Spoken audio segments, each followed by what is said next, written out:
Bienvenue si vous nous rejoignez pour ce Digi-Salon Entreprendre 40. Aujourd'hui et demain, 9 conférences vont venir compléter le choix qui vous est offert d'aller visiter des stands virtuels, des stands digitaux, afin de faire connaissance avec des acteurs qui sont en capacité de vous accompagner dans la création ou dans la reprise d'une entreprise. Vous avez un projet, vous avez une idée, vous avez une envie peut-être. N'hésitez pas à la partager avec l'ensemble de ces professionnels et ce en visitant le salon. Et puis à plusieurs reprises dans la journée, pour cette première journée, mais ça sera également le cas demain, nous nous retrouverons ici dans cette grande salle afin de recevoir des partenaires et de dialoguer avec eux autour de thèmes qui vont vous être utiles afin de créer ou de reprendre une entreprise. Et si on commençait par le commencement, les 2 premières conférences qui vont être animées respectivement par la Chambre de commerce et d'industrie dans quelques instants et par la Chambre de métiers et d'artisanat vont permettre de poser des bases avec des premières questions très importantes qu'il faut avoir en tête lorsqu'on a un projet de création ou de reprise d'entreprise.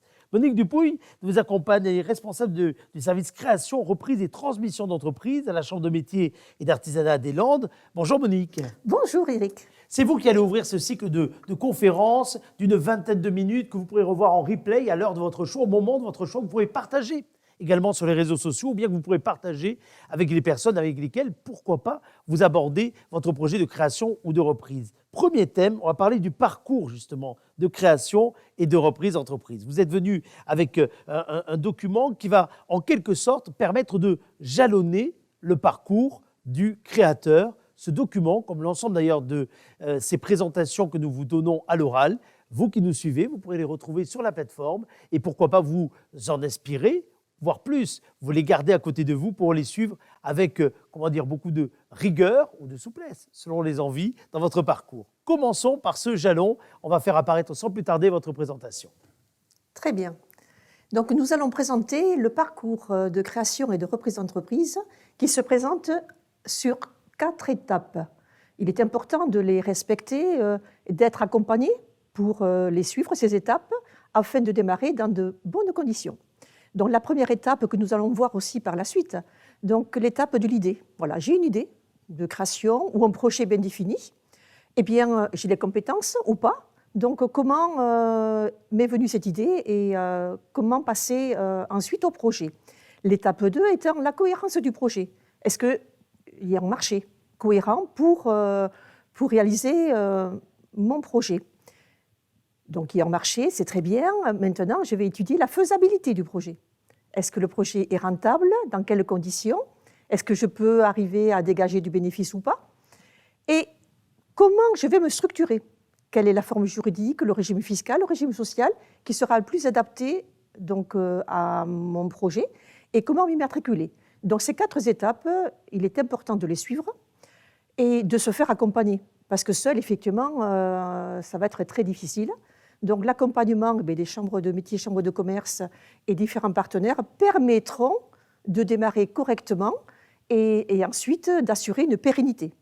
Comme on a beaucoup de personnes qui peut-être découvrent ce qu'est aussi une chambre consulaire, je vous posais une question toute bête, je la poserai tout à l'heure à la chambre également de commerce et d'industrie. Une chambre consulaire, à la base, qu'est-ce que c'est pour bien comprendre finalement la différence entre vous et puis des experts comptables, etc., etc. Une chambre consulaire, c'est quoi? Eh bien, une chambre consulaire telle que la chambre de métier, elle est là pour former les apprentis. Au niveau de la chambre de métier, former les apprentis, former les futurs créateurs d'entreprises, les futurs artisans, assurer les formalités des matriculations et proposer donc une série, un panel de services adaptés à toute entreprise, quel que soit le niveau d'activité, métier, service, bâtiment, production, et tout au long de la vie de chaque entreprise. C'est une émanation, il faut le dire, des professionnels de l'ensemble de ce territoire qui élisent régulièrement ceux qui sont en charge d'administrer la chambre, la chambre, avec ensuite des collaborateurs, des collaboratrices, des experts qui sont là et qui offrent un service entre guillemets public. C'est juste pour ça que je voulais bien insister. Les conseils que vous prodiguez sont des conseils qui se veulent le plus neutres possible, évidemment pas du tout engagés entre guillemets pour tel ou tel choix, qu'il soit bancaire, etc., etc. Là, vous êtes dans la neutralité la plus absolue dans tous vos choix. Totalement. Et nous sommes financés en partie par la taxe chambre de métier et par aussi, au niveau des actions création par le Conseil régional Nouvelle-Aquitaine. Absolument. Alors ça, c'était pour bien connaître la Chambre de métiers d'artisanat. Maintenant, bien se connaître, c'est le sujet que vous vouliez évoquer. Très bien. Donc, hop, on passe à la diapositive donc, suivante. D'abord, bien se connaître. Donc voilà, les questions positives. Qu'est-ce que je veux faire? Et qu'est-ce que je sais faire? Quelle est l'activité que j'aimerais exercer? Mais est-ce que je peux l'exercer? Et avec qui? Comment? Est-ce que la famille me soutient? Mais ce sont des questions que vous devez vous poser dès le départ. Attention, si vous devez exercer une activité artisanale, certains métiers sont réglementés. Les métiers de bâtiment sont réglementés, les métiers donc, de ramonage, les soins esthétiques, la coiffure, les prothèses dentaires, les métiers de bouche, l'activité de maréchal ferrant, sont des activités qui nécessitent une qualification. Donc une qualification, c'est-à-dire le CAP au minima ou le BP ou un titre homologué niveau 5. À défaut de diplôme, vous pouvez donc aussi justifier de 3 ans d'expérience dans le métier. Donc ce sont ces seules activités qui sont réglementées.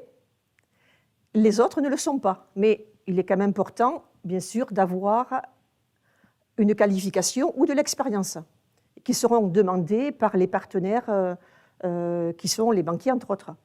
Donc, on est très sensible à la qualification. Ensuite, une fois avoir défini son projet, savoir qu'effectivement, on est compétent dans le domaine, ou bien si on n'est pas compétent, parce que nous recevons beaucoup de personnes en reconversion professionnelle. Et donc, ces personnes, nous les orientons vers le service formation de la Chambre de métiers ou ailleurs. Et l'idée, c'est de se former avant d'entreprendre. Donc, une fois formé, eh bien, on étudie le marché. Le marché, donc, la zone d'activité dans laquelle on va s'installer. Dans cette zone, donc, il y a des concurrents, il faut les connaître. Voilà, on ne peut pas démarrer sans connaître la concurrence, la réglementation, donc les normes à respecter si on veut ouvrir une boutique, les normes d'accessibilité, etc. Les fournisseurs, bien sûr qu'il faut les connaître. Souvent, ils sont sur la place. Et surtout, quelle est la clientèle que je vise? Voilà. Est-ce que je vise une clientèle de particuliers, une clientèle de professionnels, travailler en sous-traitance au départ, travailler pour des collectivités, des associations? Voilà. Quel type de client avec qui je veux entreprendre? Une fois avoir bâti, bien sûr, la partie marché, et bien sûr, cette partie-là, ne soyez pas inquiets, vous n'allez pas le faire seul. Vous allez le faire toujours avec la chambre de métier ou la chambre de commerce ou d'autres partenaires. Il est important de se faire accompagner, quelle que soit l'étape. Donc, une fois avoir analysé son projet, étudié le marché, on va définir les besoins. Que vous faut-il pour démarrer l'activité? Voilà. Et comment allez-vous le financer? J'ai besoin de matériel, véhicule, je voudrais acheter un fonds de commerce, j'ai des frais donc, à supporter. Comment je vais le financer? Est-ce que j'ai un apport personnel? Bon, généralement, on a un petit apport quand même. Sinon, eh bien, on retarde le projet. Hein. Et on peut aussi, il est important de faire appel à une banque pour financer le matériel, à savoir que l'apport, lui, financera surtout le fonds de roulement ou le stock. Voilà. Donc, il est important de définir le montage financier, donc les besoins et les ressources. D'accord? Vous avez ici des signes de reconnaissance artisanale. En effet, avec vos diplômes, votre expérience, vous pouvez bénéficier de titres. Le logo bleu ou le logo rouge, ce sont des titres permettant d'être reconnus en tant que chef d'entreprise qualifié. Voilà. Donc, avant de parler de l'accompagnement, nous avons parlé de projet, de marché, de financement et aussi de la structure qu'on va choisir pour démarrer, la structure fiscale, sociale et juridique. Donc, pour cette partie-là, il est important de se former. Nous proposons donc des réunions de formation collective, gratuites, permettant effectivement d'acquérir un minimum de vocabulaire, qui se déroule donc sur Dax, Mont-de-Marsan, Biscarrosse. Une fois cette réunion donc suivie, on sait à peu près sous quel schéma on part, peut-être en micro-entreprise pour les projets donc, à faible chiffre d'affaires, ou bien je veux reprendre un fonds, ou bien je m'associe, je vais démarrer en société. De ce fait, nous proposons des formules, on appelle ça des packs performance ou des packs micro, qui permettront d'approfondir donc le sujet, d'apporter des connaissances en gestion, en fiscalité, en finance. Pour cela, on fait appel à nos partenaires avec qui nous travaillons tous les ans. Donc, nous avons à peu près une dizaine de partenaires qui aussi sont là pour animer et pour amener donc, leur savoir-faire et des compétences. Donc, le pack micro-entreprise, lui, se déroule sur 2 jours, alors que le pack performance, donc sur 4 jours. Le pack micro permettra de répondre donc, à des questions telles que: est-ce que c'est le bon choix, la micro-entreprise? Quelles formalités je dois accomplir pour créer mon entreprise? Et comment gérer mon entreprise au quotidien? Nous remarquons que les micro-entreprises, généralement, sont bons, sont performants. Par contre, au niveau gestion, c'est la catastrophe. Donc, il faut se former. Que ce soit au départ ou plus tard, l'idéal, bien sûr, ce serait au départ, mais il faut se former et acquérir des connaissances. Une fois avoir acquis donc, ces formations, j'oubliais, nous proposons aussi des demi-journées d'études de marché. Parce que souvent, effectivement, on ne sait pas s'il y a réellement un marché. Donc, l'étude de marché permettra de travailler sur des outils qui seront intéressants pour aussi permettre de convaincre le banquier toujours. Hein? Déjà nous convaincre, parce que s'il n'est pas convaincu, ça ne va pas le faire, mais surtout aussi convaincre le banquier. Voilà. Et une fois avoir suivi toutes ces formations, eh bien, on propose des rendez-vous individuels. Et on va ensemble bâtir, structurer, formaliser un prévisionnel. C'est-à-dire analyser toujours le marché, analyser le financement d'un projet d'investissement, analyser l'activité en termes de chiffre d'affaires et aussi savoir déterminer quelles sont les aides qu'on pourrait capter pour démarrer correctement. Les aides du Pôle emploi, des aides sociales, des aides fiscales. Il en existe. Voilà. Une fois le dossier structuré, donc, on le présente à des comités Entreprendre dans les Landes, un comité qui va réunir toujours d'experts qui seront présents lors du salon virtuel. Et donc, ces experts vont valider le prévisionnel et ensuite, on pourra accéder ou pas à des prêts d'honneur, des prêts qui vont venir financer surtout le fonds de roulement, c'est-à-dire la trésorerie de départ. Il faut bien préciser à ceux qui nous écoutent qu'on n'est pas évidemment devant le passage de comité sanction. On est là dans un passage de comité soutien. C'est-à-dire qu'en fait, chacun est libre d'entreprendre pour se débrouiller sans tout ce que l'on dit. Pour autant, c'est une sacrée valeur ajoutée quand on a un projet, quand on a une idée, et passer devant ces comités, c'est passer quelque part devant des experts qui, gratuitement, il faut bien le dire, apportent là une valeur ajoutée à son projet et donc permettent une meilleure viabilité derrière. Il faut bien expliquer ça. Le comité, c'est une valeur ajoutée. Complètement. Le comité, donc, il est structuré.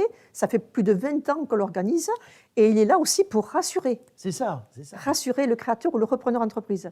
Donc, effectivement, il sera rassuré bien en amont. Nous allons le rassurer. Mais c'est vrai que le passage au comité entreprendre, ça, comme vous dites, c'est une valeur ajoutée. Et ça permet d'aller beaucoup plus loin et d'être crédible aussi vis-à-vis des banquiers. Et oui, tout à fait. Parce que cette crédibilité, on va y revenir souvent dans l'agenda avec les partenaires, elle est absolument vitale, même si, évidemment, il n'y a pas que le banquier qui fait la réussite de l'entreprise, ce n'est pas que l'obtention d'un prêt ou autre qui fait que ça va fonctionner, mais c'est déjà une véritable première étape, souvent sine qua non. Voilà. Je suis d'accord. Vous avez également une étape, par contre, là, juridiquement indispensable, c'est l'immatriculation. Vous accompagnez les personnes pour aider à cette immatriculation. Parce que là, c'est du formalisme. Et très souvent, parfois, on a la bonne idée, on a le bon local, on est tout feu, tout flamme. On oublie qu'il y a un petit peu de formalisme, et pas qu'un peu. Le formalisme, on le trouve un peu dans l'accompagnement. Tout le long de la vie, voilà, exactement. Bien sûr, tout à fait. Tout à fait. Et lors de l'immatriculation, effectivement, donc les collègues du service formalité sont là aussi pour conseiller, pour valider la qualification, déterminer les activités, parce que des fois, elles ne sont pas très claires. Oui. Et qui dit activité, dit code APE, code activité principale exercée. Donc, il faut être clair dans l'activité principale Oui, exercée. tout à fait. Et pas se tromper entre ce qui est l'objet, souvent d'une société qui peut être le plus large possible. D'ailleurs, les conseillers juridiques disent souvent dans l'objet, mettez-en le plus possible parce que comme ça, vous n'aurez pas changé les statuts. Complètement. Et cette logique du code APE, où là, il faut en effet faire une forme de choix, ou en tout cas de priorisation dans ce qui est le cœur de l'activité. Complètement. Complètement. Et ils vont vérifier aussi la qualification. Oui. Oui, voilà. Et ensuite, ils vont donc accompagner à la formalité d'immatriculation. Donc, et ils vont ensuite, bien sûr, en amenant les pièces. Il faut quand même des pièces à fournir. C'est du formalisme encore. Absolument. Et d'où l'importance d'être bien accompagné là-dessus. C'est ça. Vous avez parlé de l'accompagnement création-reprise d'entreprise, qui a de faire de lance. Oui. Il y a aussi l'accompagnement en évolution professionnelle pour avancer. De quoi s'agit-il là?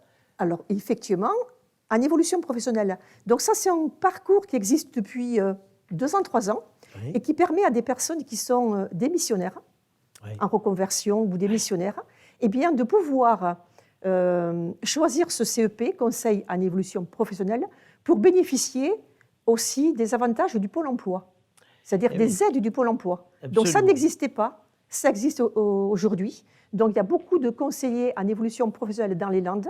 Il suffit d'appeler le 09 72 01 02 03 en étant en reconversion ou en étant démissionnaire.